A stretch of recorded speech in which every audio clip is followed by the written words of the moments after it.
Не знаю, нашли похожего человека, судя по всему. Я вот, допустим, знаю, где мой муж находится. Он приехал грузом. Как там все произошло, мы не знаем. Мы его похоронили. Какая-то травля началась в интернете. Я думаю, если бы что-то бы было, наверное.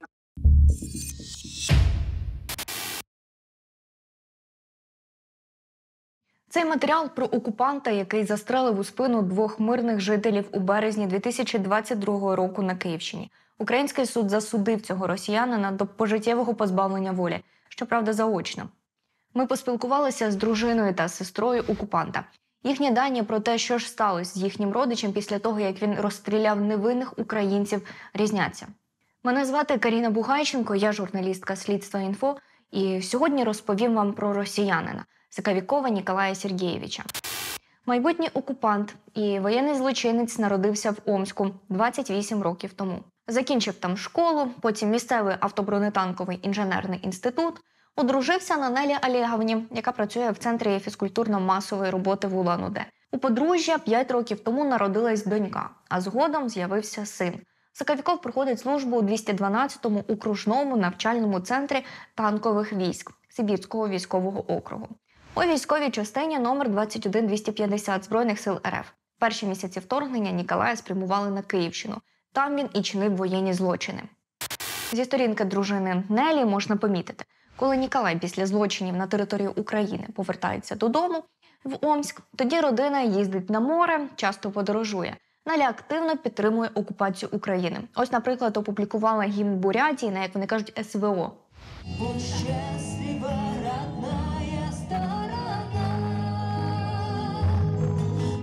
Навіть у цивільному житті Ніколай, очевидно, пишається своєю причетністю до війни в Україні. Ось він, наприклад, фотографується в футболці ПВК «Вагнер». Дружина Неля нам у телефонній розмові сказала, що зараз на її чоловіка звалилося багато хейту. Про його воєнні злочини пишуть як опозиційні медіа, так і світові. Але про все по порядку. 19 березня 2022 року камери відеоспостереження зафіксували, як викрадений мікроавтобус з літерою «В» та надписом «Танковий спецназ РУС» приїздить до автосалону під Києвом. Росіяни проникають на територію. Події розгортаються поблизу села Мрія, що за 15 кілометрів від української столиці. 2 росіян прямують до веломагазину, що поруч. Їх помічають власник автосалону та охоронець, котрі в цей момент знаходяться в приміщенні для охорони. Цивільні беззбройні чоловіки виходять з піднятими руками.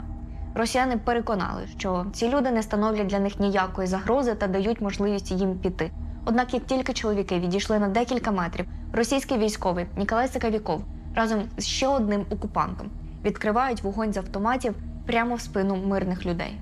Здійснили сукупно не менше 12 пострілів сказаної вогнепальної автоматичної зброї в область спини та тазу.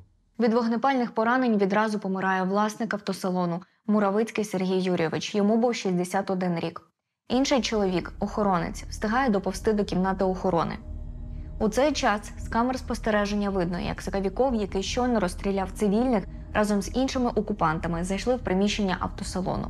У них на столі видно пляшки з алкоголем. Грабують приміщення і тікають з місця. У цей час охоронець втрачає велику кількість крові. Йому вдається зателефонувати своєму знайомому. Той повідомляє територіальну оборону. Українські захисники приїздять до автосалону, але не встигають. Леонід Олексійович Пляц помер. Йому було 68 років. Наступного дня донька Леоніда Олексійовича Юлія написала на своїй фейсбук-сторінці. «Папа, не можу повірити. Як так? Ти любив життя, так любив.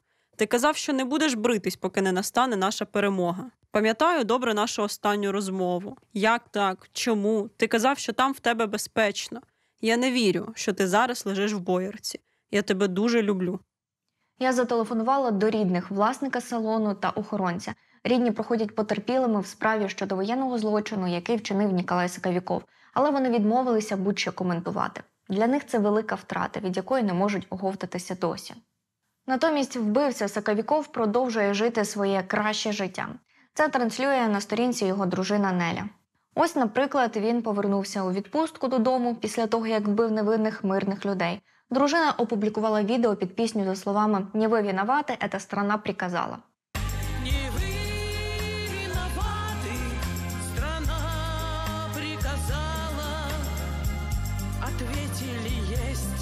А це ось він, як приїхав додому з СВО в відпустку, пішов стрибати з дружиною в ополонку.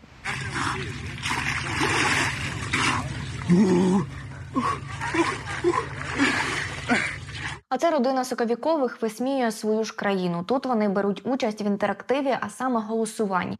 Референдум сохранення СССР. Можно вот так Бесконечно вот, да. голосовать вот таким вот нехитрым способом. Оно так и всегда есть в России.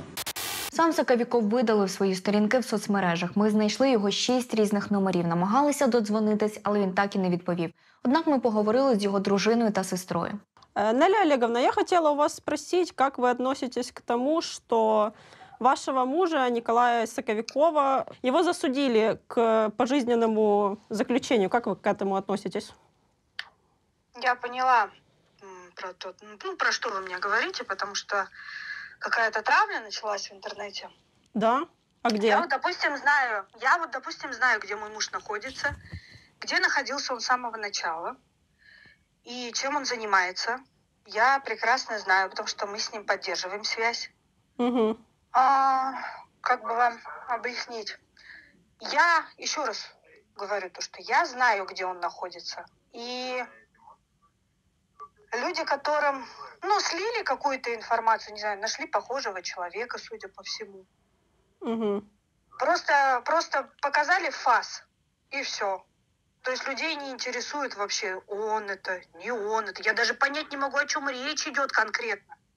Самое что интересное, он тоже понять не может, о чем конкретно идет речь. У него на службе вопросы все решены. Я думаю, если бы что-то бы было, наверное. Угу.